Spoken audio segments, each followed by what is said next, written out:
everybody, and welcome to the Elseworlds Exchange. I'm Sal. And I am Joel.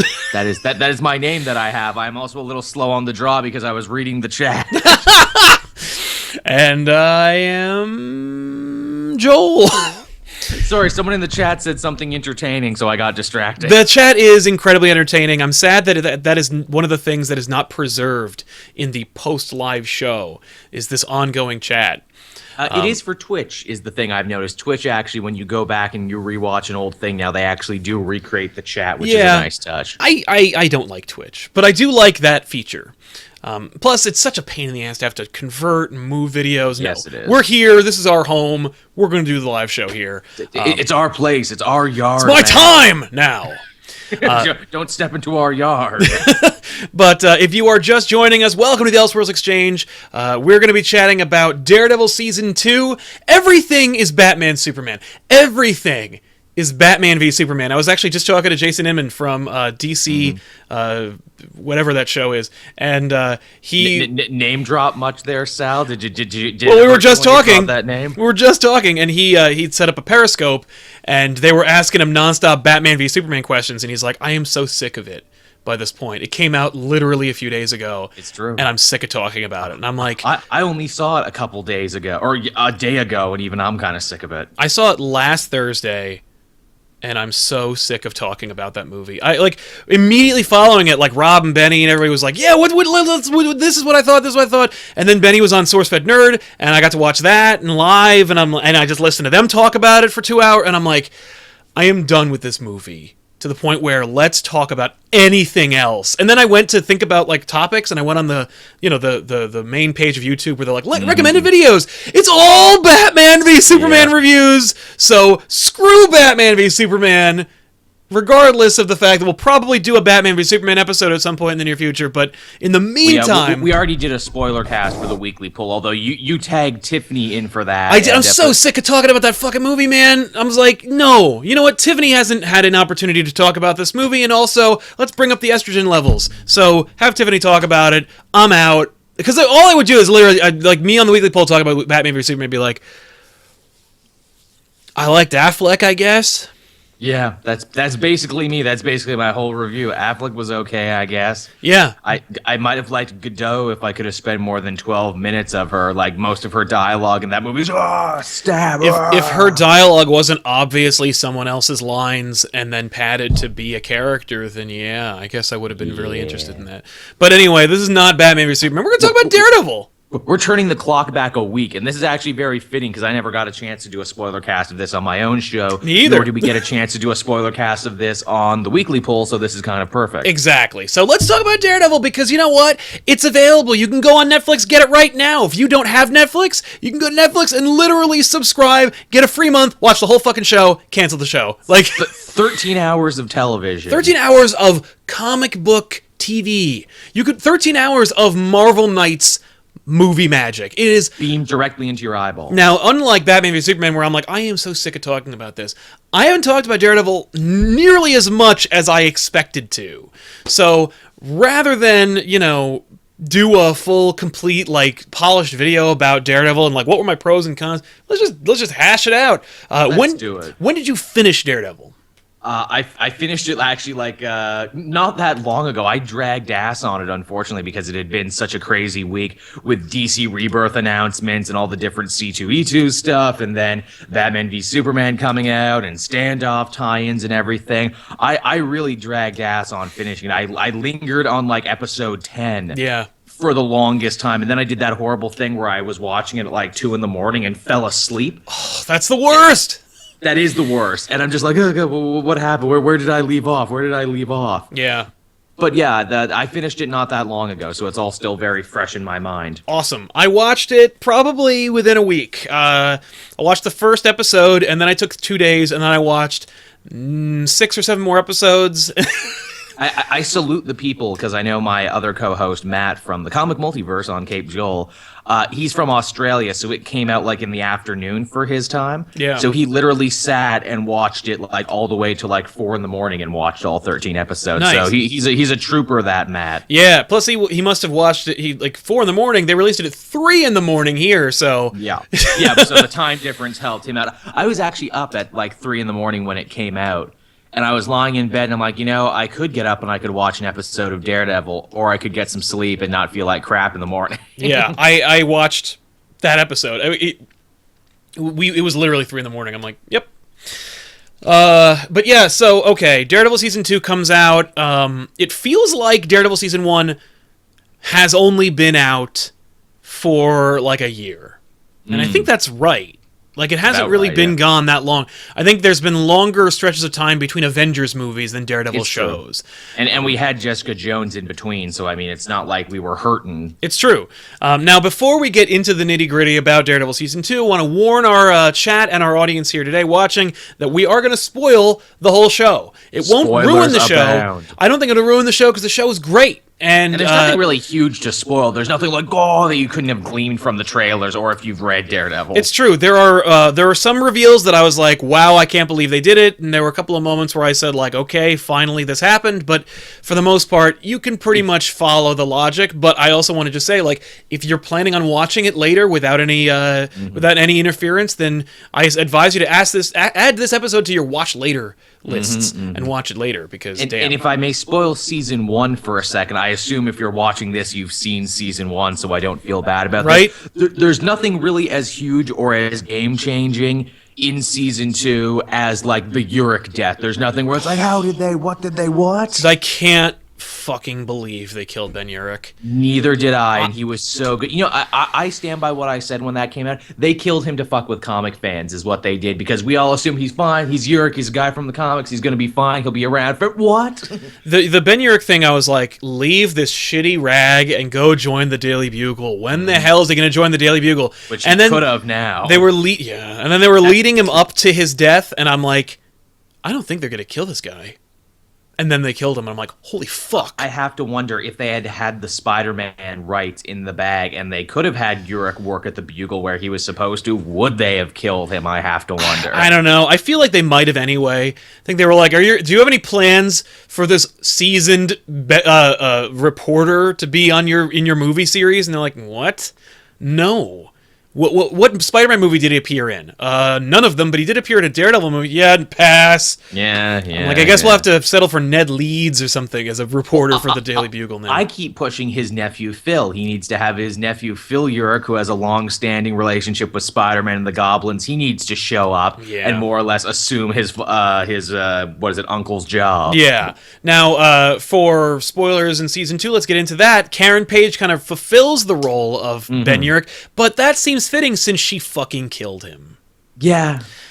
Karen Page is a character that I grew to loathe throughout season 1 because she was just such a jackass. Like, she is so insulated and selfish, and she made so many, like, personally frustrating decisions that every decision she made was like for the truth, but it was really like for her absolution, and it wound up killing Ben Urich. And it's like, I like Ben Urich so much more than you fucking jackass, that I can't. And I'm like, as a comic book fan, we all know that Karen Page's days are numbered anyway. Of course, it's a ticking clock, and it ticked down even more this season. But like Matthew Murdock, she doesn't just die. She gets ruined as a person. She gets multiple raked times across the coals. So I predicted before this series started that there would be a reckoning for Karen Page, and unfortunately I was wrong. If anything, they give her more to do and give her a bunch of side plots. Foggy too, but especially her. And again, they stress that whole the truth angle. She's all about uncovering the truth. She gets a lot of growth. She gets a lot of progression for her character, and I really applaud it. Hinting at her darker past, like, when no one else is around, you kind of see like the Karen Page that you assume she always was come out. And they even imply that Urich had been doing a bunch of research on her before his death, and he knew what she was all about. He knew what she was all about, and he still gave her the time of day, and he got killed for it. So good call, Ben. Now, just a counter program here. I didn't mind Karen near as much as you did, but I also cannot deny everything you just said about her. At the same time, I'm like, yeah, you have a point, but she didn't bug me near as much. No, she didn't bug me. And by the way, the actress is brilliant. She's so great at the role because I hate her. And I know it's not her fault. It's like the guy who played Walter Peck and how, like, I'm sorry, man, you're just such a dick. You know what? Don't play a dick so much. Maybe people won't hate you as much. Like, don't be the dick in Die Hard and in Ghostbusters, man. What are you doing? Some people are just typecast. What can you say? No, he's good. He's not a jerk. He just plays a jerk really well. But that said, okay, so Karen Page's character, we kind of saw her grow. We kind of saw her relationship with Matt kind of develop a little bit more. Which is interesting that they went all of season 1 and never even hinted at like a Karen-Matt love thing. No, I think they hinted at it. There was certainly some, but they never did it. The big romance they didn't go of that there. was Kingpin Vanessa. Yes, the Kingpin Vanessa, by the way, relationship solidified that in a way that I've never seen in the comics before. Totally. I adore the Vanessa character. I don't say that I like her as a person. I think she's actually she's not nice at all. She's actually quite a monster. But oh god, yeah. And in a way where she's like, no, I like it up here. Yeah, in this ivory tower, looking down at the death and destruction. This is cool. I'm fine with this. As long as it gets me here, I'm fine. And I think she legitimately loves Wilson Fisk, so I'm okay with that. But it's just so great. I loved that. And I also, I missed her absence. Yeah, the show felt a little lighter with her. She got mentioned, and we knew what she was up doing. Yes. But that said, I also thought they were going to, like, advance her, like, illness. I thought they were going to continue to have her in a coma, but no, she's awake. She's just living in Europe, and she wants to come home. Which she did in the comics for long stretches of time too. And you know what? There's going to come a time, like maybe season 3, maybe season 4, where she's going to start to bedevil Daredevil like she did in like the Greg Rucka years. Yeah. Now that would be good. That would be really sweet. I also predicted that season 2 would be a adaptation of another seminal run on Daredevil. The idea being season 1 was basically a Frank Miller interpretation. Season 2 might be Bendis or Smith or Rucka or anybody. It wasn't. It was more of a hodgepodge. Yeah. It was more of a. It was actually, if we could pick any writer that it was more of an adaptation of, it was probably Garth Ennis. Yeah. And they take a lot of Marvel Knights Garth Ennis and put it in there. Yeah, and the adaptation of what should be probably the titular character of it, which is the Punisher. Yeah. The Punisher, for some people called it like Punisher Season 1, a.k.a. Daredevil. Yeah, it really did seem like that, because whenever John Bernthal was on screen, he just took over the damn show, and he was just so electric and so magnanimous. Yeah, where every time he's not on screen, you're like, what are Punisher's doing right now? Which is no offense to anything that Charlie Cox and all those other guys did. It's just like, man, wonder what Frank's doing right now. No, it's true. The fact is, I was thinking about how much I missed Tom Jane's Punisher and how great he was. I don't care what anybody says. Fucking the first Punisher movie, not Warzone. Tom Jane nails it. He does such a good job. And then Tom Jane was the right Punisher in the wrong movie, and Ray Stevenson was the wrong Punisher for the right movie. Yes, is what I say. Yeah, they should have switched movies. Because then no one would have saw the first Punisher, but they would have liked the Warzone movie. And I really like Warzone. I think Warzone is a sick as hell action movie. I think Warzone looks like total shit. And I think that everyone in it is so bad, there's no reason to watch it. It's kind of hammy gold, like friggin' who was it? Dominic West, who plays Jigsaw. Oh my god, he demolishes every piece of scenery he's in. He is next level hammy. Yeah, that's not what we need. We need a real Punisher movie. It's true. It's like it was an exaggerated comedy, but you know. Yeah, but okay, so Punisher was so great, and I was really worried about John Bernthal because I'm like, okay, he's the guy from Walking Dead. He played Shane. I don't watch Walking Dead, so I didn't get a chance to see a lot of Shane. But I heard that they really elongated his role because, sure did. In the comics, not to spoil Walking Dead Volume 1, but Shane ain't long for this world within a very, very short period of time. Yeah. And but I heard they really elevated his role for a bit. And I didn't get a chance to see him, but I heard that he played a Southerner, and I remember Ethan saying something like he expected a Southern Punisher, and I'm like, and I was like, that would not be right. That would not be and you could hear a little bit of an accent. He's got a bit of a twang, this Francis Castiglione. Yeah, but I really liked his Punisher, and I was expecting not to. I was expecting it to be kind of like meh, but he fucking rocked it. They avoid a lot of potential pitfalls of doing the Punisher, and that is they just don't make him a Death Wish caricature. Yeah. Of himself. They really do stress the messed up veteran angle in a way that I don't think any other like live action version ever did before. I was also really worried that they were going to change it and make him a cop like they do sometimes. Yeah, that's bullshit. I hate that when they do like in the Ultimate Universe and like in the terrible Dolph Lundgren movie. The fucking Ultimate Universe, I don't know how they could get so many things right and fuck up the Punisher so hard.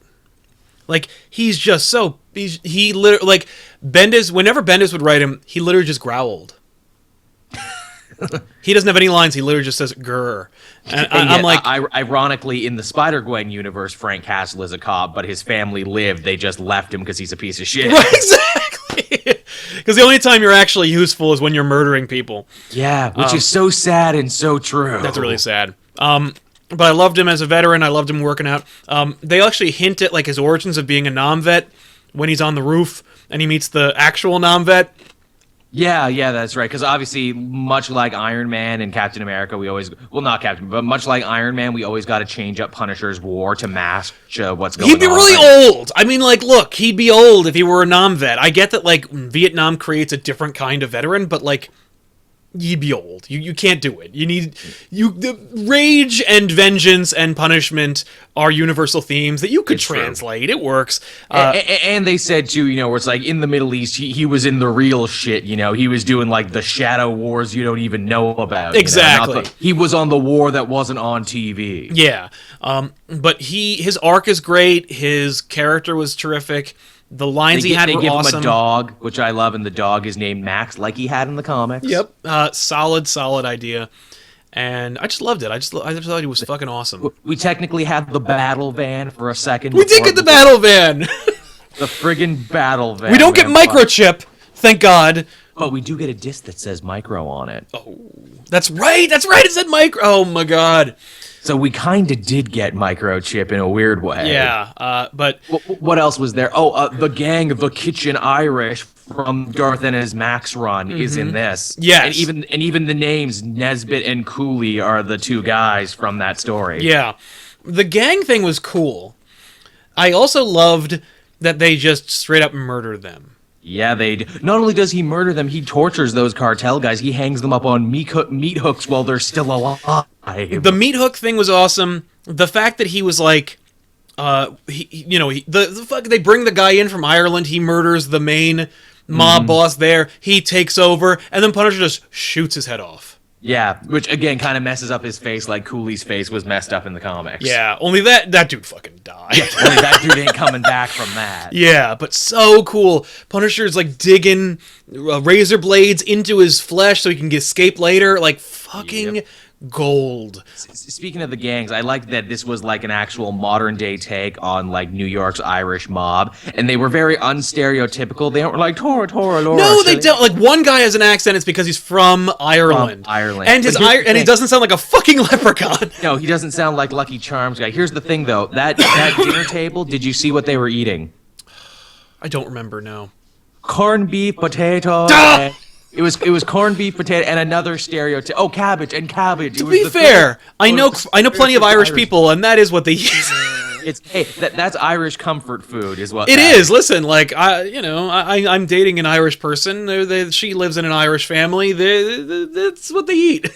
I'm sure it was a delicious corned beef, potatoes, and cabbage. You can't downplay the potatoes, man. They love their potatoes. Potatoes are delicious. Everyone loves potatoes. You can mash them, fry them, put them in a stew. Well, here's the thing. What will you be having with your potatoes? Like, how about more potatoes? Yeah, really. Legitimately, I'll be having a shepherd's pie. Yes, and what kind of potatoes will you be having with those? I'm getting a literal plate of mashed potatoes. Yes, but what potatoes would you like with it? That's legitimately sweet potato fry. You can do anything. We have a great. She's German Irish, by the way, Max. But there's actually a authentic kind of Irish Irish restaurant in my town called Thatcher Nice. McGee's, and legitimate Irish people work there, and they make like traditional Irish dishes, and it's fucking awesome. Which of course, my dad being Italian, he was like, the Irish have a traditional have real food, like they have dishes. Sounds like my father. Yeah, I'm like, Dad, damn it, come on. My mom's name is Eileen. You know she's Irish. You're just being a jackass. But anyway, Punisher's awesome. He can't be overstated. I think the fact is we need a. I don't want a Punisher show necessarily. I do think it'd be cool. You're probably gonna get one, though. But I'll take Punisher movies. Like movies every so often, like Really? because okay, it's the same production team. I want to see a lot of people in there. Like I want to see like Daredevil with Punisher. I want to see Punisher part of the larger span of the Marvel universe. Right. But like, wouldn't it be cool if instead of them being like, okay, we can't make Defenders because we're doing this Punisher show, right? Or instead of like Luke Cage, Jessica Jones, Daredevil, or Iron Fist, we got to do this Punisher show. I want a Punisher show, but like. Instead of doing that in between Daredevil season 3 and like Jessica Jones season 2 or Iron Fist season 1, we have a Punisher movie. I think Punisher works better in long form stories, though. I want him to pick a guy and be like, okay, here's this evil SOB, and I'm going to spend the rest of this season working up on how to kill him, like almost Dexter style. Yeah, I mean, like that, I pick my project and I work up. That's to true. It. I think that's cool, and I like the idea, but I don't want to have too much, and I don't want it to. I don't think it's going to dilute the brand, but I'm worried about having too much. You're worried of it becoming a stereotypical Paul Kersey Death Wish. Well, I definitely don't want that revenge movie. Yeah, I mean, like, no. If it was Death Wish, that'd be fucking cool. That's fine. Like, make it like Dread. Make it like like an old, like fucked up 1970s New York revenge movie where he's just blowing people away and it's red dust everywhere. Exactly. Like that's fine. It's just my problem is like, as I mentioned, we're getting Iron Fist, Luke Cage, Daredevil, Jessica Jones, the Defenders. We're probably getting like other characters. I'm sure Moon Knight will eventually appear. Like, oh God! And then we're gonna get a Punisher show. It's just like it's a lot of stuff, and I don't want it to just feel like it's too much. Well, that's why they do the phases, though. I'm thinking if they play it right, phase 2 will be Punisher, Moon Knight, maybe Ghost Rider, maybe Blade, and then those guys can be the Marvel Knights team. I want a Marvel Knights show so fucking bad. I think that a Ghost Rider show wouldn't work because they wouldn't be able to afford to have him be Ghost Rider all the time. We've had this conversation, and I said if they have to scrimp and scratch just for Legends of Tomorrow to find reasons why Firestorm can't be Firestorm every week. But like, and Ghost Rider can't not be Ghost Rider. Like, nobody is paying the price of admission to watch Johnny Blaze solve a fucking problem. We're here to see a goddamn tattoo come to life Skeleton and kill man, demons. yeah. Or people. Like, that's what I want to see. I want to see Ghost Rider just be a badass. But anyway, Daredevil. Speaking of which, so Daredevil. Yes. He does a little costume change, and he gets a new helmet, he gets some new gloves. I love what they do with Melvin Potter, the Gladiator. I love he's become the Q of this universe now, that he keeps building new devices and gadgets. Do you also like that he's wearing a Gladiator suit underneath his clothes, and he has a Gladiator poster in his office? In season 1, you see the symbol up on the wall. In season 2, he's wearing the actual armor, going like, oh yeah, I needed some extra protection. And then what does he do when he talks to Daredevil? He plays with saw blades. What's Gladiator's weapon in the comics? Saw blades. Yep. Sounds awesome. I'm totally down. Do you think we'd be so excited about Gladiator all characters? They did Nuke in Jessica Jones, and was like, awesome. Wow, you created a legitimately cool Daredevil / Captain America villain. I want to see him in anything. And he's going to paint that American flag on his face when we see him. Oh, no question. That said, okay, actually, before we get into Daredevil as a character, I also was saying about like the greater Marvel universe. Mm-hmm. Rob from Comics Explained was talking about the fact that like he felt there were some shades of Civil War in this show. Oh, definitely, with that DA who's trying to run for mayor on an anti-vigilante, anti-superhero ticket. Oh yeah, I think I want to say that there will be a reference to Punisher in Civil War. Where they're like, cool. This lunatic fucking blew up a whole bunch of shit, and he did it while wearing a stupid costume. Yeah. I want to see that. I mean, like, they mentioned Roxxon, they mentioned all these different elements of the Marvel Universe that, like, are in the cinematic world. And Roxxon's getting mentioned all over the place. I haven't watched the new Agents of S.H.I.E.L.D. yet. I was about to watch it before we started. No, the new episode? I didn't watch it either yet. But apparently there's a big Daredevil shout-out in it. I heard that too. Put Coulson in these Netflix shows. Yeah, imagine if Coulson showed up in, like, friggin' Kunlun. Wouldn't that be some shit? I wanted Coulson to show up, like, in the middle, like, right before one of these major firefights. Yeah. And have him go, like, yeah, hey, I'm... And he's like, oh, shit. And he just fucking leaves. This shit's too raw for me. I'm going back to my helicarrier. I'm going back with my dumbass Inhumans and my helicarrier and my robot hand. Like, but his robot hand is so sweet. It is. I want to see more Shield and more Daredevil, just so like Punisher or Daredevil can be like, go fuck off. Like, I don't want to have anything to do with you. Well, hey, there has been some great crossover. That biker gang, the Dogs of Hell, we first saw them in an episode of Shield. Did we really? Yes, that was the gang that Lorelei takes over when she comes to Earth. Oh, that's really cool. I did not notice a different chapter of the Dogs of Hell. That's really cool. I like that. Furthermore, the orphanage in which Skye, aka Daisy Johnson Quake, grew up in is the same orphanage that Matt Murdock grew up in. Oh, nice. Yeah, Saint whatevers.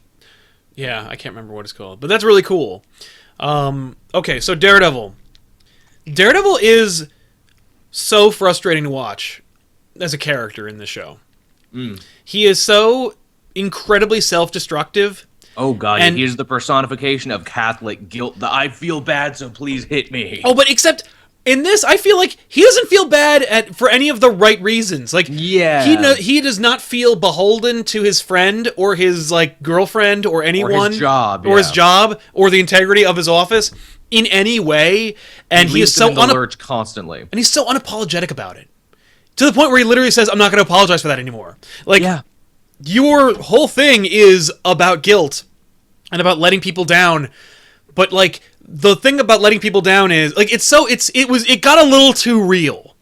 Because, because Foggy is like, I'm not gonna, like, I'm not dealing with you anymore. Like, you let me down too much, goodbye. And it's like, yeah, man, that's what you do. And that's so comic book too, because I'm like, oh, Foggy, this is the first time you'll be doing this for decades. That's what I was saying, but at the same time, I was also like, these are kind of more real people. Like this Foggy Nelson, Matt gives Foggy very few reasons to ever forgive him. And it's because of that we kind of see Foggy become his own man and really grow a pair this season and kind of have to take shit on his own because he has to, because Matt's not going to be there to help him. Now that's the case, and with that in mind, by the way, it looks like at the end of the show, Foggy Nelson joins up with Hogarth's law firm. Yeah, from Jessica Jones, and will probably no doubt also be featured in Iron Fist because Hogarth, I'm pretty sure, is Danny Rand's lawyer too. Probably, and if this is the only way we can get Nelson and Murdoch, or at least just Nelson, into the Jessica Jones show, I'll take it. Cool. But I remember watching Jessica Jones throughout the whole show, dealing with Hogarth and going, wouldn't have this problem with Nelson and Murdoch. You should probably give these poor schlubs a call. They could use your help.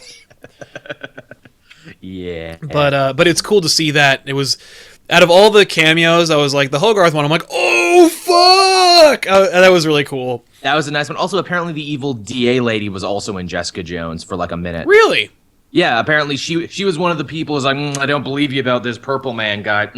That's funny. I did not remember her. But, yeah. Neither did I, which is kind of hilarious. Like, I don't believe you about the Purple Man, but also fuck all those other superheroes, though. That's my ticket I'm running. Exactly. So, yeah, Foggy has a really interesting arc where he basically learns that Matt Murdock is a terrible person, and then he's better off without him. Yeah, which is kind of weird for a sidekick, but again, it's like as a comic fan and as a thing where it's like, your relationship is more like a marriage than anything else, and you're gonna take him back, Foggy. I mean, like, Matt gives zero reason to do that, but I hope it works out because I love those two together, and you need all of season one. By the way, it's not like you have to put up with it. Season one is brilliant in and of its own right, but like you need all that season one in order to feel so fucking bad. You're just every time Matt fucks up, you're just like, oh my god, Matt, you're gonna lose these people. It would be the perfect catalyst to get these two back together.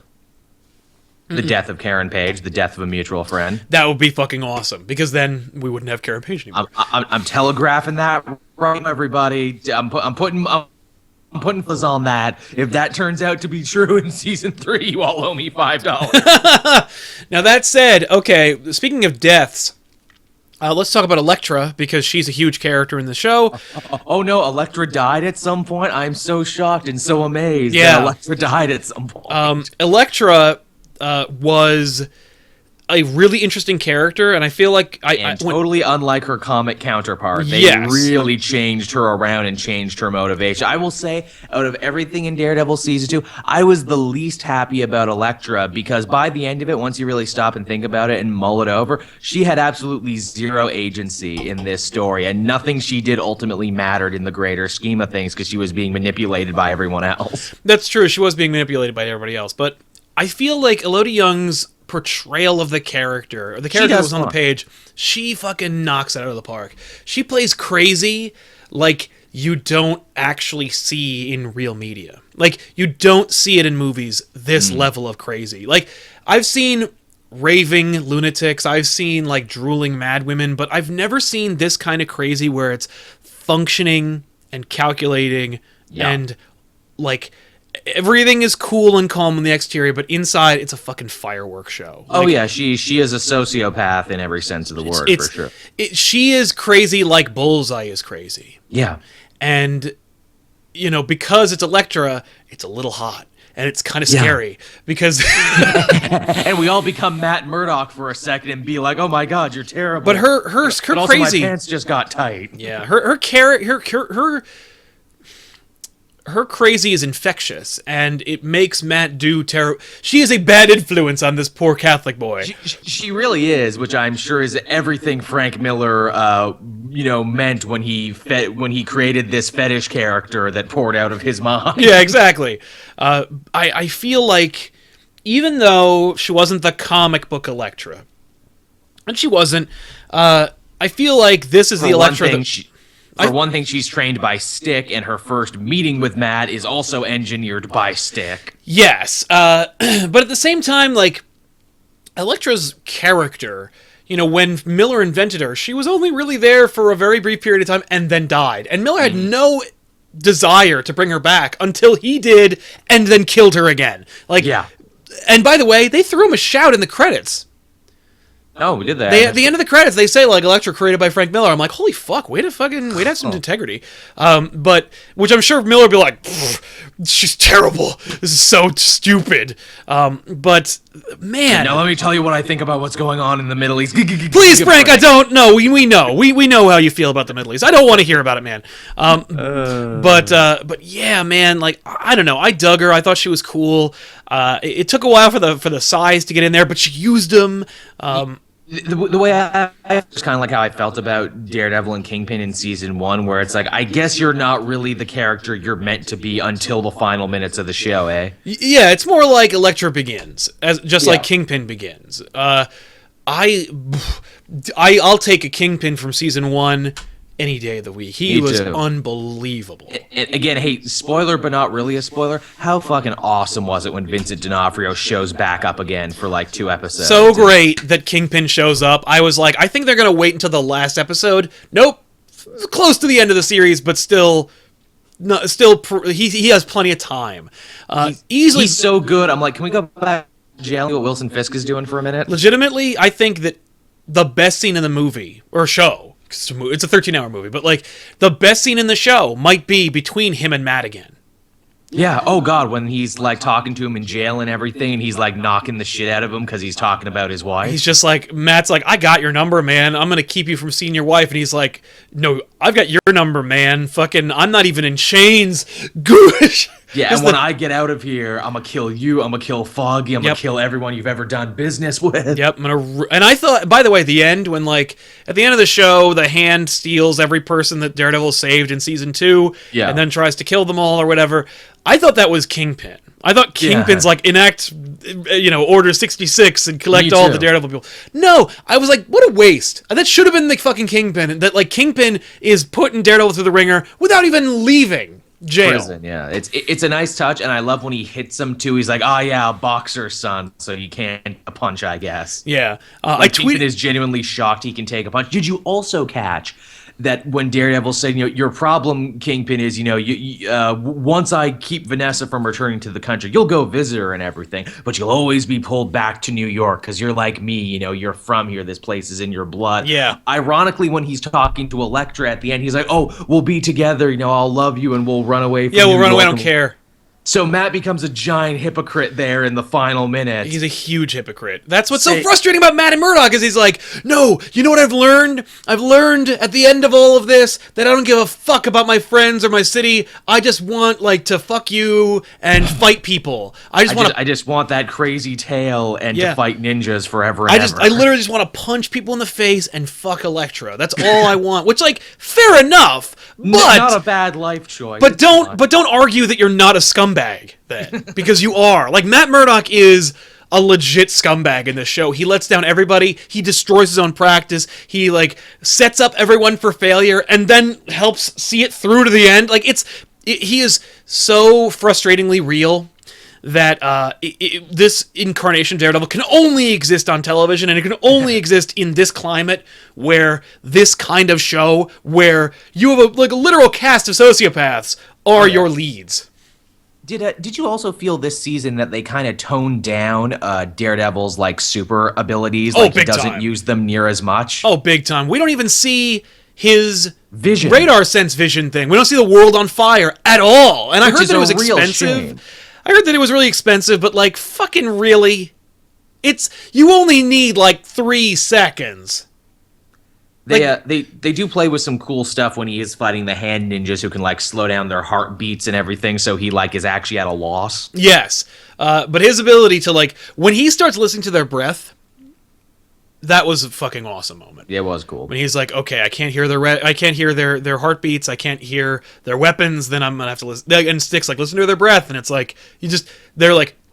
And he's like, oh, there. That was cool. It was. And how good is Scott Glenn as Stick? I am so happy he came back. He is just wonderful to watch. That Stick, man, he is a monster, but he jumped off the page, too. Literally, that is just the character brought to life. Yeah, easily. He's so cool. So, okay, we actually touched upon Kingpin coming back, and he's fucking awesome. Yeah, I loved watching when he's when he brings Castle into his office of the gym, and he's like, oh, yes, we'll work together. And I'm like, there's no fucking way Frank Castle's going to take that deal. Yeah. And if they do it, and if he does, then this show doesn't know what they're doing. Then he's an idiot. And Castle's like, fucking no way am I going to take your deal. Yeah, really. I'm like, thank you, Frank. But, and he's not, this is proto Frank. He is the Punisher, but, he's not quite Garth Ennis' Punisher, where it's I'm close enough to kill you now. Yeah, and then really. Frank Castle tries to murder the Kingpin in his own fucking office. I thought a fight was gonna. I thought that we were gonna have a big wrestling match right there, where Kingpin lifts Punisher over his head. I want to see that so bad. It's coming. What I really want, and I've said this before, but damn, does Netflix's Marvel know how to do villains better? Yeah, they do. They're the best. They're literally the best villains in the entire Marvel universe. All I want is for Loki to show up and bring Kilgrave back to life, and fucking now we got real villains in this show.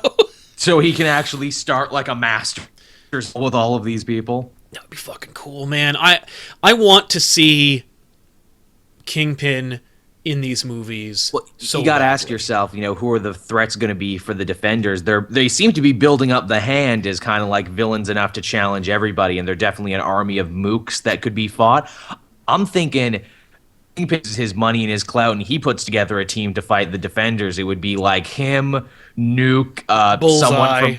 Bullseye, someone from Luke Cage, and then maybe Steel Serpent, and that's here you go, you're my anti-Defenders. Yeah, that'd be really cool. I don't know, man. I want them.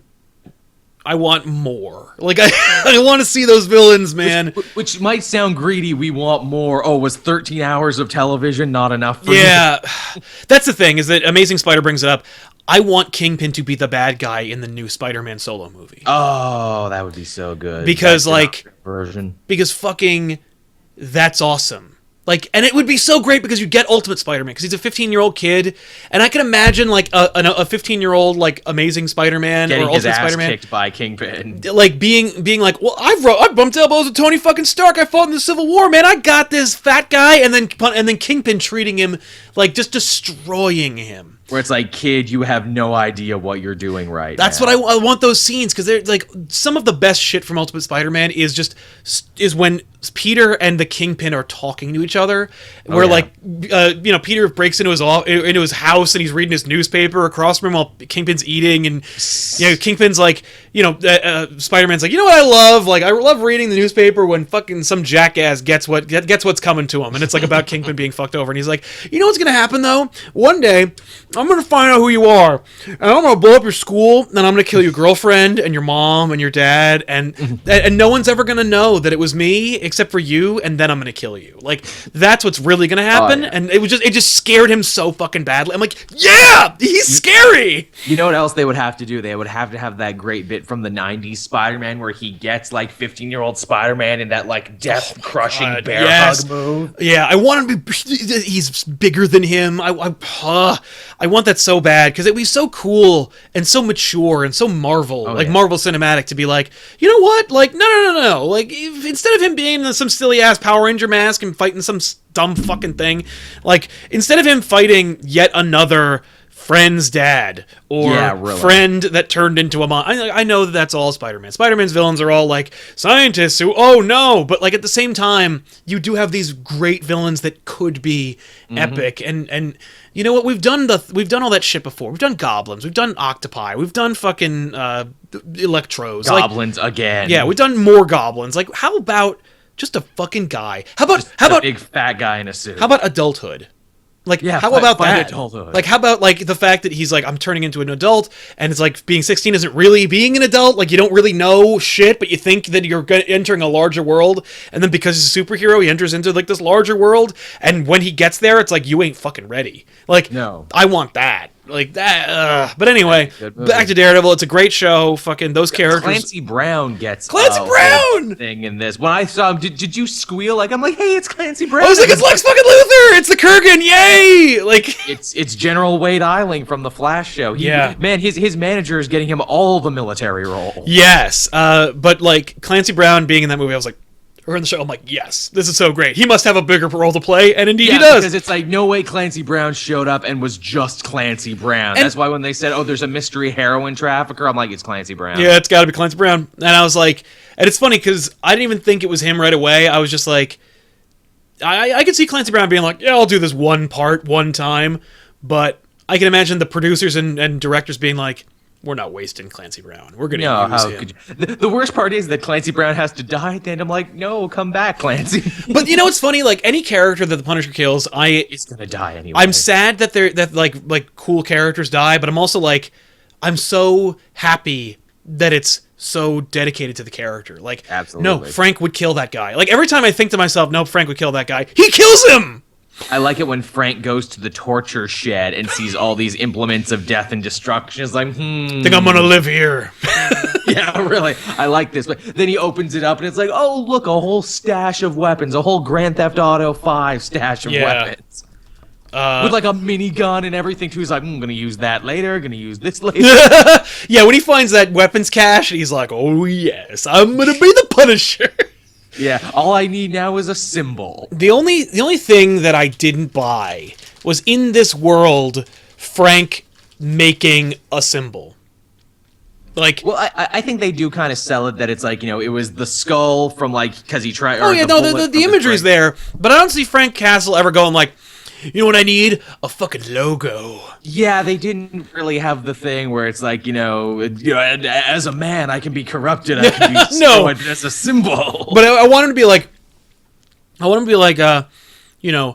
because even him being like, well, when they see me coming, I want them to know what fuck they are. Like, maybe a line like that, but even then he's like, they won't see me coming. Like, that, I won't even need the logo, because if I do my job right, they'll never even know I was there. Yeah.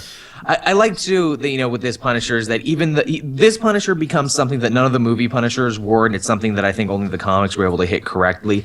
And that is, there comes a point when Frank Castle becomes terrifying to the audience, and I think that's a key to good anti-heroes, comics or otherwise. Yes, it's funny because the debate about Frank and the Punisher is felt in the show, and I think that it can be had outside. And I can imagine, totally. I can imagine the Avengers in their little Avengers compound being like, "Oh my god, this guy's out of his fucking mind. We should send one of our Iron guys to go like deal with this guy. Like he's a real problem." And it's like, what's funny is, depending on like where you fall, you might see Frank as being kind of like pitiable, and also kind of like, no, Frank's right. What I appreciate is that unlike a lot of revenge heroes out there, they didn't try to make the Punisher cool, which I like. He didn't have catchphrases, he didn't have elaborate calling cards or ironic murders for his opponents or anything. Yeah. And I think that's so cool that they're like, no, we're going to do this seriously and we're going to do this real. That's what makes him so much better. Like, also, by the way, great fangirl moment for me where I'm like, yeah, was when Frank tells the Namvet his name, and then Daredevil says like, "Frank, what are you going to do?" And I'm like, oh, he's calling him Frank! Like, they know each other! Like, that was so cool. That's nice. I also loved he calls him Red throughout the thing. Hey, Red. That Red thing was awesome. Also, one of my favorite moments was when he's like, "No, Frank, I can't win it like this, but maybe one time we could do this just your way." And he's like, "No, Red, once you go my way, it's never gonna go back." And you're like, yes. And he's like, "Look, I'm a piece of shit, but I respect your no killing, and I think you should stay that way." Exactly. Like, no, kid, you keep doing what you're doing, and I'll keep doing what I'm doing. We need to balance the scales. Even in my messed up mind, I know there needs to be balance in the world. Yes, so fucking cool. I want him to be like this looming problem in the Marvel Universe, kind of like the way I always pictured Ghost Rider in the Marvel Universe, where it's like the spirit of vengeance is real, and it rides a fucking motorcycle. Like, I like that idea that like you live in this world, it's very much like ours, but don't fuck up too bad, or a lunatic will shoot you, or a monster on a motorcycle will kill you and send you to hell.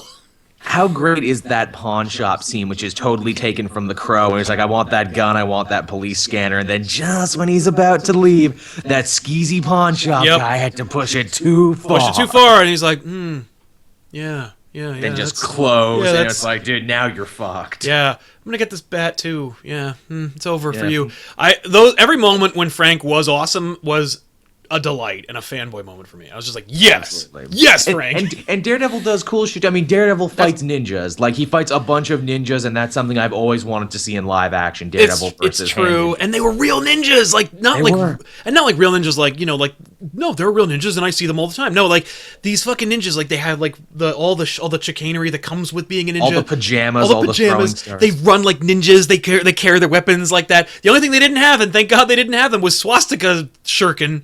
They had real shurikens. They were just, I loved every moment when they're quiet, just moving silently through the night. Just the shadows. I want those ninjas in a Ninja Turtle movie. Like, where the fuck are foot soldiers that are just quiet as shit and fucking just whip? Like that moment when like there were 30 shurikens in the wall, just like that's all you hear, and everyone's like, fuck. And not only are they ninjas, but they're undead magic ninjas with a fucking blood chamber. Love it. And I'm like, yes, this is the hand. This is the hand from the comics, all right. Yes. That was also another interesting thing where they were like, they balanced this level of like, no, this is real shit. Like, this is what the Punisher might be like if there were a real Punisher. And then they're like, yeah, and also there's this magic cult ninja that can bring you back from the dead. Remember that guy we burned to death in season 1? Well, he's alive again. Yeah, we put him in the blood chamber.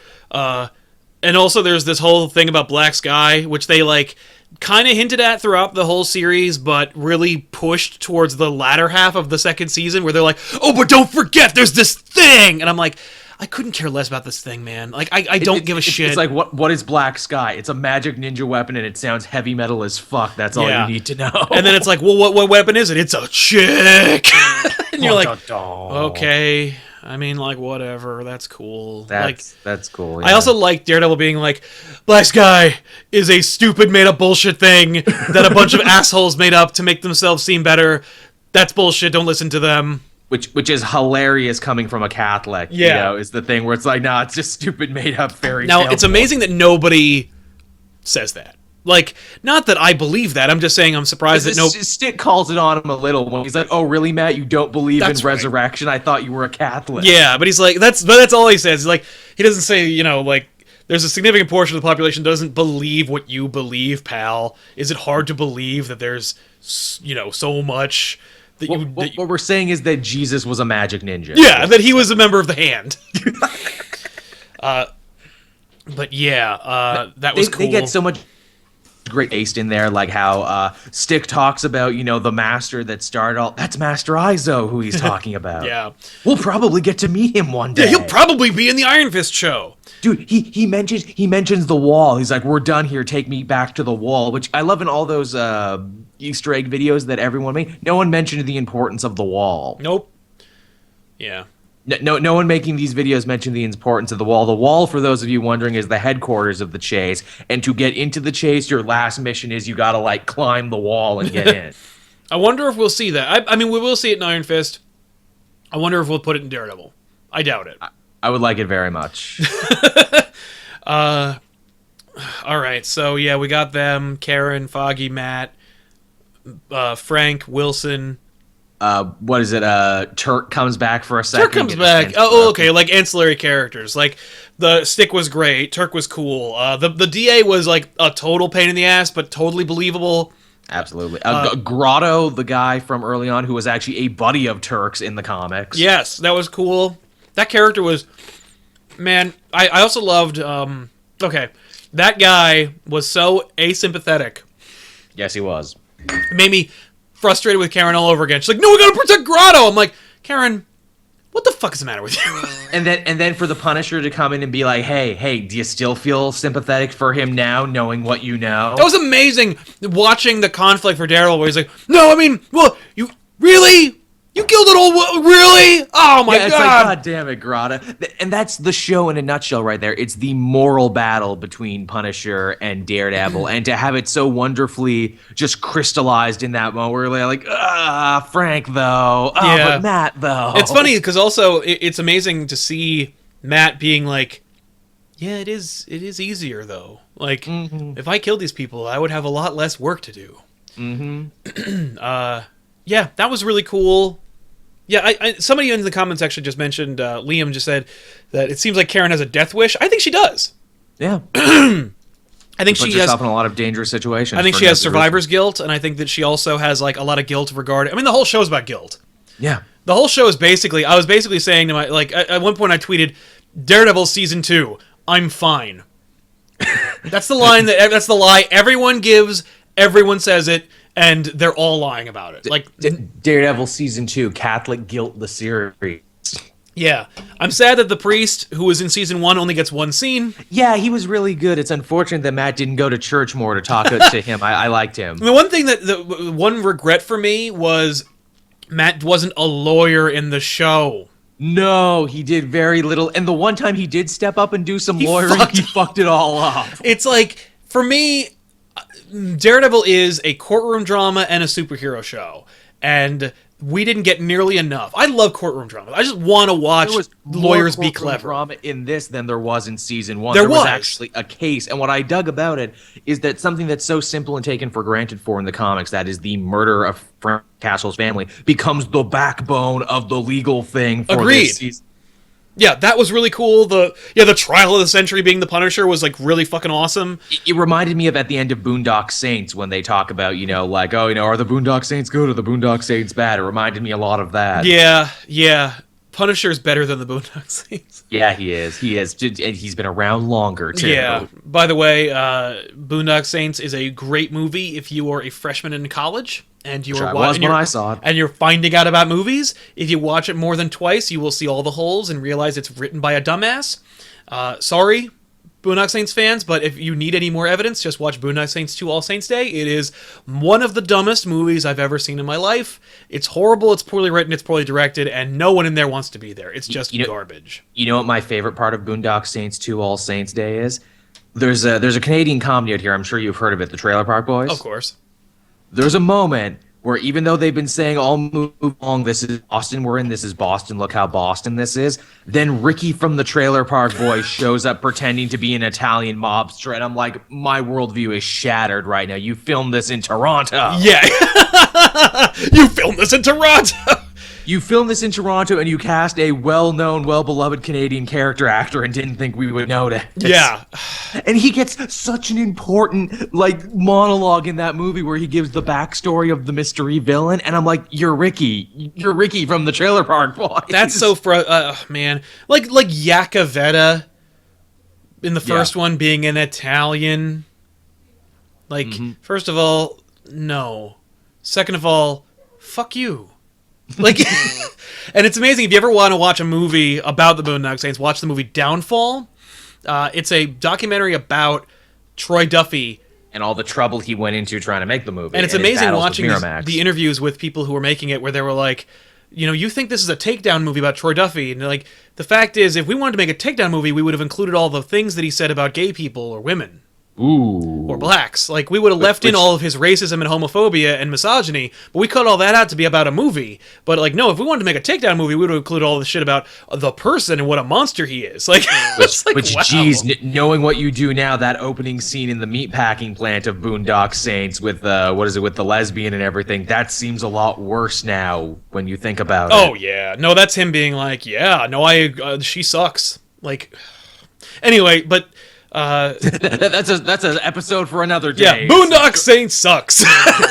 Joel and Sal talk about the Boondocks. Joel and Sal topically take down the Boondock Saints. But talk about a nice bit of connection though, because Norman Reedus was one of the Boondock Saints. Norman Reedus was in Walking Dead. John Bernthal was in The Walking Dead. And we get back to Daredevil season 2. It's all connected to the Boondock Saints. It all comes back to there. But yeah, okay, so I think we've any plot points that you really. No, you know what? Okay, I really like this. A lot of people said that they thought that the season 1 was stronger. I disagree. I think it was exactly as strong as season 1. I think so too. Another thing I would like to mention is that one of the things that always stuck in my craw about Daredevil season 1 was the pacing. It really was like watching a 13-hour-long movie. Yes. Jessica Jones did better because it was paced like a regular TV series with starting points and stopping points, and everything was very insulated and episodic, even though you got to watch the whole thing. This newest season changes things up again, and now it's arc-based like a comic book. So the first 4 episodes are the Punisher arc. The next 3 episodes are the Elektra arc, then it's the trial arc, then the prison arc, then ninjas, then it's over. Yeah, exactly. And I kind of like that better. Yeah, I like it better too. I'm hoping that that's the thing, is I think the show reinvents itself. It does, which is good, and it should, because not every comic run is the same. Every comic run reinvents itself every new run. Yeah, I really, really hope that it continues that trend. Here's another thing, and I think I really wish they could do this, because wouldn't it have been cool? Another thing that might bring Matt and Foggy together is what I'm about to bring up.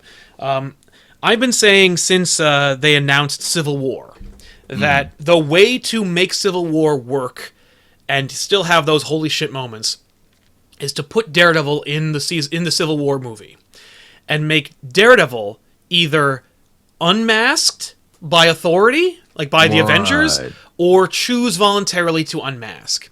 Make him the Spider-Man now. Make him, give him the Spider-Man part, or, have it be the Avengers, basically have it be the Avengers come to Hell's Kitchen, which is a real fucking story that took place in a Frank Miller book. But, where the Avengers come to Hell's Kitchen and go, that's enough Daredevil. And they take his fucking mask off. Stop Daredeviling. Yeah, and they just take off the mask, and it's Superhuman Registration goes through with a landslide because they finally take down this liar, who claims to be a fucking blind person. Blind man, but who isn't. And that would be really, really cool. And then it would set up season 3 to be the Matt Murdock is out plot. The Bendis years. The Bendis years. Because the Murdoch papers. Because the Bendis years are so fucking good. They're my favorite. They were the era when I started reading. My favorite Daredevil story, The Golden Age, is in that show. Or is in that run. It's funny. I was watching an interview with Charlie Cox about the show, and he said the only book... He didn't read any of the comics to get prepared for the role. And then after season 1, after he got the part, he started to read some comics to get prepared. And the only ones that he was really a big fan of were Brian Michael Bendis' books. Nice, that's cool. And I imagine as an actor, because they're very wordy and very scripty. Yes, I could see him being like, no, when are we going to do this? Because, wouldn't season 3 be fucking awesome? Yeah, if Matt goes to jail, and then Punisher gets himself arrested. And that's Rucka, so you can do the Devil in Cell Block D, which I reread for this newest season. That's so good. And I mentioned it to the guys on back issues when we talk about Guardian Devil, and they're like, that's awesome. It is. It's a really awesome story. And it's great, too, because Daredevil loses his mind in jail because he's like, it's always noise all the time, and misery and stench, and just this is going nuts with my powers. Yeah, that would be really, really cool. I'd be so on board for that. But, my pitch for 3 is you actually could totally do the Golden Age, only replace that nameless mobster with Wilson Fisk to make it even more personal. Yep. So he comes out and it's like, okay, time to ruin your life, Daredevil. Hey, Gladiator, guess what? You work for me now. Put your saw blades on, asshole, and go kill Daredevil. Now, Nimrod mentioned something in the comments where it's actually what I was thinking of what was going to happen in season 2, but I just want the Civil War tie-in more, which is that Karen Page will probably be the one to expose his identity. Well, keeping with the comics, that would be cool. Yes, no doubt that she will be the one to fuck up Daredevil's life. Yeah, oh yeah, sure. They've telegraphed that, and I can't wait for it. Yeah, predictions for season 3, I think the big bad's going to be Bullseye. Yeah, I mean, he's the only one they haven't done yet. They either got to do Bullseye or Typhoid Mary. They'll probably do both. Really, you think they'll do both at the same time? Yeah. Yeah, because they never throw one object at Daredevil in this show. There's always two from two different directions. Now, I would say either do Bullseye and then maybe from the other direction have White Tiger, have the female White Tiger show up. That'd be cool. I think it's yet again from the story Golden Age that I love so much. I think it's gonna be Wilson Fisk hiring Bullseye, deal with Daredevil, and Wilson Fisk rising to the top.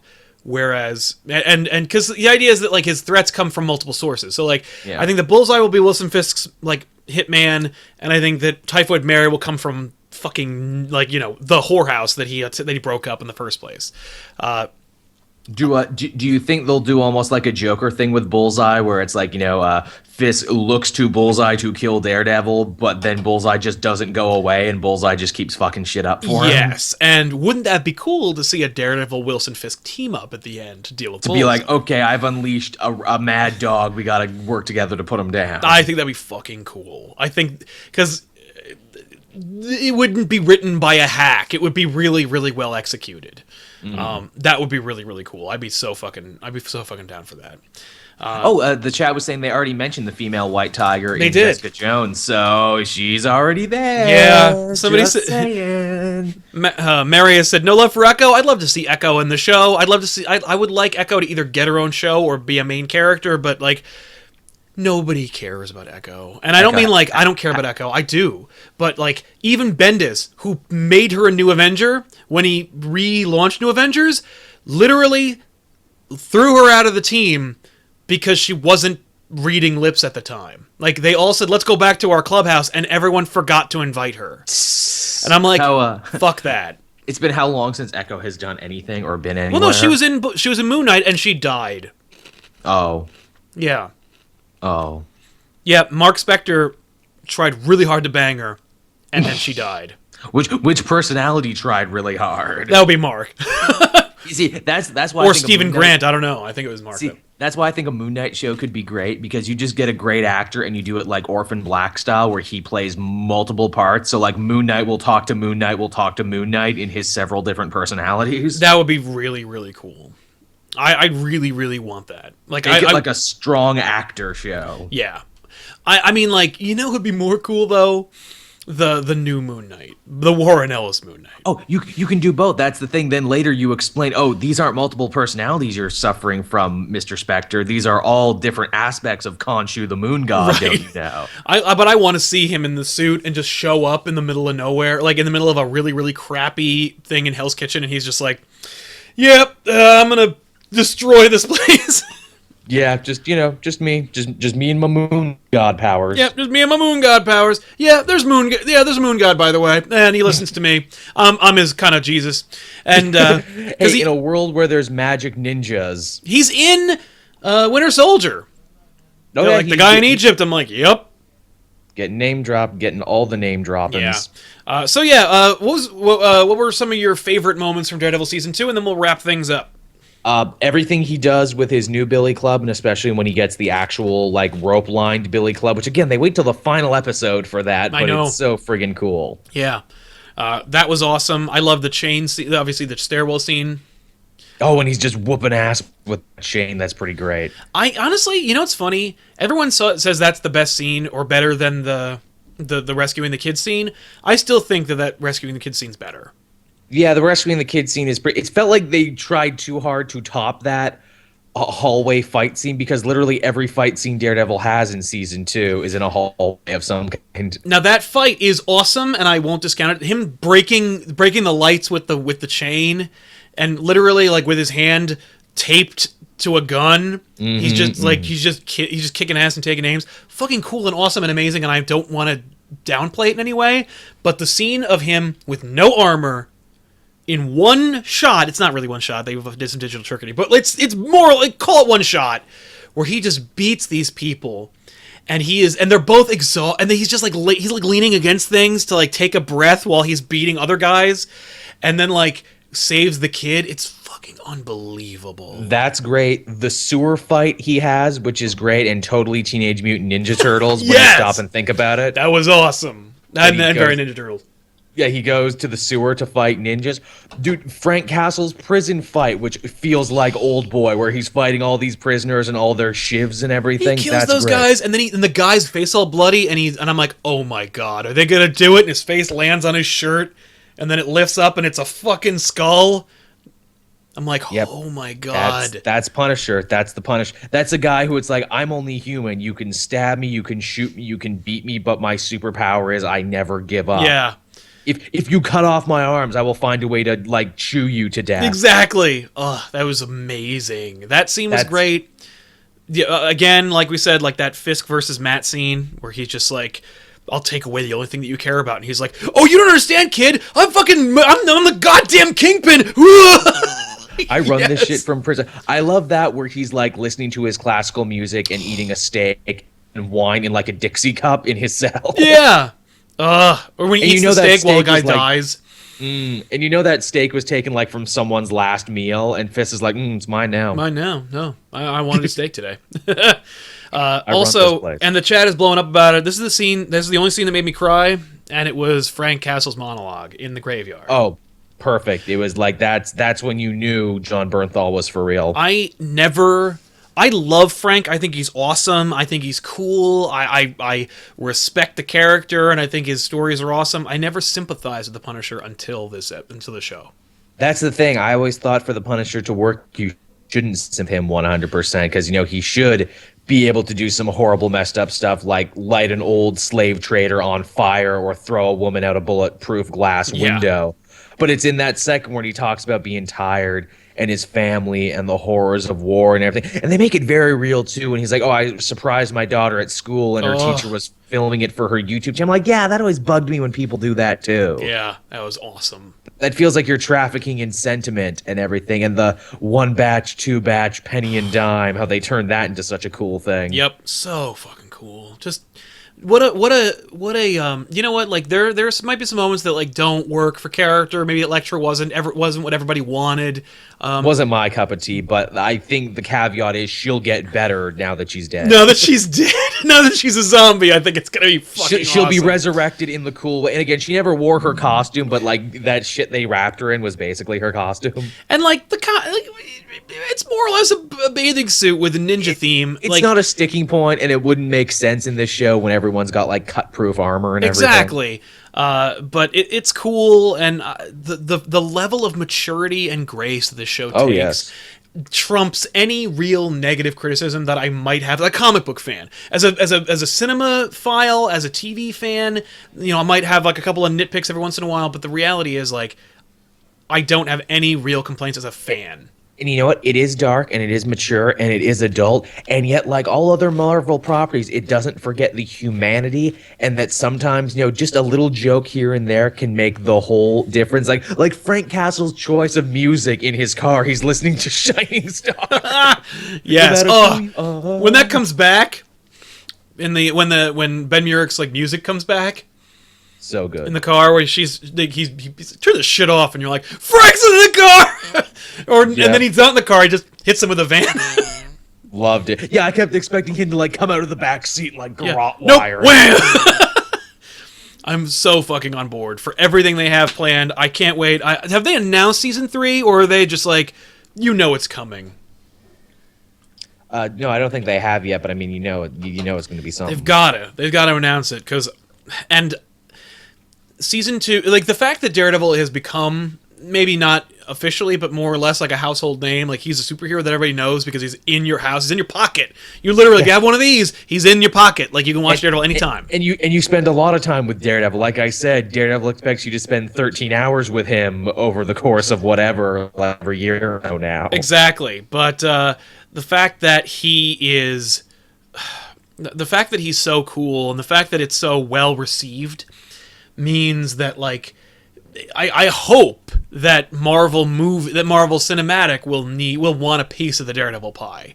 Yeah, and you would hope so. Because like I want any of it. Like even if the Avengers just sent Hawkeye to deal with him, that'd be enough. Because I know that we've heard Jeremy Renner would be okay with a Netflix Hawkeye show, and everyone would love Jeremy Renner that much more if that was now. The Wouldn't case. it be cool if when Marvel's Most Wanted is canceled after one season? You're calling that one already? I mean, come on. You mean another S.H.I.E.L.D. show, but only starring 2 people? Fucking no thanks. They had a beautiful send-off, though, didn't they? They did, but like, who gives a shit?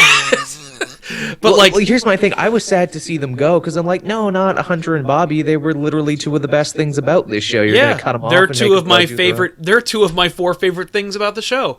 But when Marvel's Most Wanted is canceled, they can kill Hunter, and then Bobby can be on the Hawkeye show. You know what? I'm kind of okay right? with that. Like, she's sad, and Hunter's gone, and he's not really even supposed to be here anyway, and and Hawkeye's expensive, so whatever.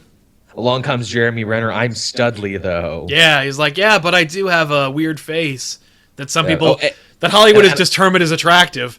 And I guess also I kind of have a wife and kids, too, which makes things difficult. Yeah, no, they die. Oh no, they kill them off too. Oh no, they kill them too, and then Hawkeye's mad, and all they could do is shoot people with arrows and fuck Mockingbird.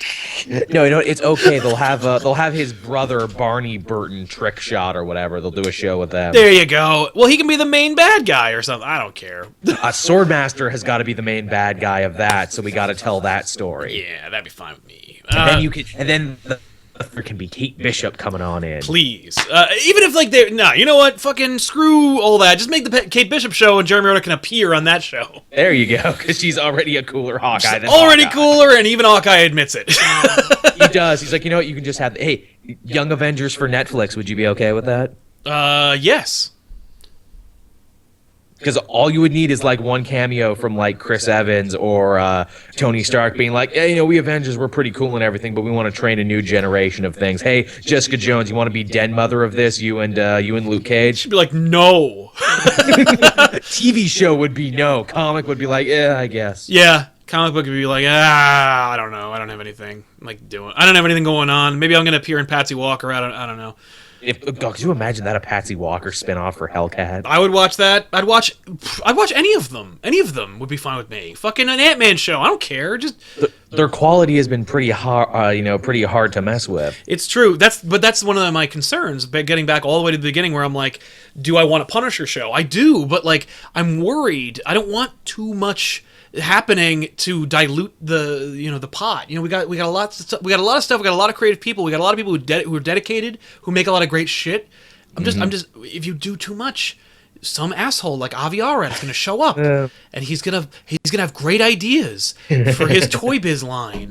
Yeah, like, real. People forget that Avi Arad is a toy man. He created Toy Biz, and then deliberately steered Marvel in a direction that led to bankruptcy. And he's the guy who thought that a Power Ranger Green Goblin looked really good. And he's the only guy who's still involved with all that shit that you hate. So, fuck Avi Arad. And all of his millions of dollars. Yes, and all of his millions of dollars. Listen, I mean, the man's a consummate businessman. I can't argue with that, but, It's funny, too, you go back and you watch a bunch of old 80s and 90s cartoons, you'll see his name attached to all of those, too. Everything. Every cartoon show. Piece of that pie, too. Oh, my God. And by the way, most of them are horrible. Most of them don't hold up. Most of those cartoon shows are terrible. Speaking of which, when I was at WonderCon, they had this really cool new thing. And when I say new, I mean new to me. They sell animation cells. Ah, yes, like the ones on The Simpsons. Hey, I think it's Scratchy's arm. Yeah, but these are really cool, and some of them I have in my house. I have a Raphael, for example, from the original Ninja Turtles. Raphael, the best one. I prefer Donatello, but whatever. Dude, Raph has size. He is the Wolverine of that team. Yeah. But he's also rude. So, anyway. Sure is. But, yeah, and I also got a real Ghostbusters still for my friend. Nice. Which, by the way, hand-painted background, which is really, really cool. They hand-paint them. It's really, really neat. But they don't do that anymore, the hand-painted backgrounds. Yeah, no, they don't. But I was looking at them today, the other day, and I saw a bunch of X-Men the Animated Series ones, which they're hilarious because they're all out of context. There's always one moment from a shitty season. There's never a moment of Phoenix jumping out of the fucking water. It's always Wolverine being thrown. So he's it's just Wolverine being oh no! But I also looked at, they had a huge section of the Fantastic Four cartoon. Nice. Nothing good. No cool moment. And all I would want was Ghost Rider giving Galactus the penance stare, because it's the coolest moment in the whole show. Because I'm shit, I can't believe that in all the history of comics they've never thought to do that. Yeah. Literally, in this terrible show from 1994, the Fantastic Four are fighting Galactus for the first time, and Galactus can't be stopped, and all these superheroes show up to fight him, and then out of nowhere, some Ghost Rider. some crappy free grunge rock music starts playing, and then Ghost Rider rides in, and I think he's voiced by Luke Perry, and weird. He says, look up, gaze upon me, Galactus, devourer of worlds, and feel the burn of a billion. And fucking gives him the penance stare, and then Galactus fucking falls over and nearly dies. Nice. I'm and then he goes, justice is served, and he fucking rides away, and you're what the fuck was that? The best thing that character ever did. Coolest thing that Ghost Rider ever did was in a shitty Fantastic Four cartoon show in the 90s. Yep. Who's Luke Perry, says Antonio Ortega. Fuck. That's the right answer. Who is Luke Perry? Who was Luke Perry? He was a joke on The Simpsons. So, anyway, and Family Guy. I guess we'll see you guys next week with an all-new episode of Elseworlds Exchange. If you haven't already, go watch Daredevil Season 2. I don't know why you would watch the Daredevil Season 2 spoiler cast without watching the show, but if you haven't, damn is it great, and give them your money, because it's good stuff. They need it. I don't know how you give them your money. I guess get a Netflix subscription and then watch the show. Yeah, just subscribe to Netflix and take it from there, I guess. Yeah, it's there for you. They've got other stuff there on Netflix, too, if you're interested. Jimmy Carr just put out a new special. The 10th season of Trailer Park Boys is on there. You can watch that. There's all kinds of stuff after you're done watching Daredevil. But I want to thank my co-host Joel for watching Daredevil Season 2 early and chatting about the show. It was a pleasure. Yeah, well, we'll see you guys next week with another episode. And before we go, I'm going to ask you, for those of you watching after the live show, what Marvel hero would you like to see get the Daredevil Netflix treatment that they haven't already announced? There's so many. And who would be the best, and let us know why. And we'll see you guys I like next the chat time. was going off about villains, too. It's we need Bushwhacker in one of these. And I'm yes, Bushwhacker would be great. No doubt. He'd be amazing. They really pushed the R-rated envelope on this season, too, by the way. They really did. I heard an F-bomb in there. Yeah, for real, man. That was surprising. It's well, can they do that now? I guess they can. Yeah, they could do whatever they want. But remember, Jess broke the bed twice. Not once, but twice. So we'll see you guys next week. And by the way, if you're watching this live, what we do is we end the show, I clean it up a little bit, and then we release it on Fridays, tailor-made for the aftermarket audience. So if you're watching this now on Friday, don't feel like you missed out on anything. All you missed was a bunch of bullshit that Joel and I were doing earlier in the show that I cut out. But if you're so don't worry and don't you can catch the trade version of this show on Friday. Exactly. And we'll see you guys next time. So thanks a lot for watching. That's all we got. So long. Bye-bye, everybody.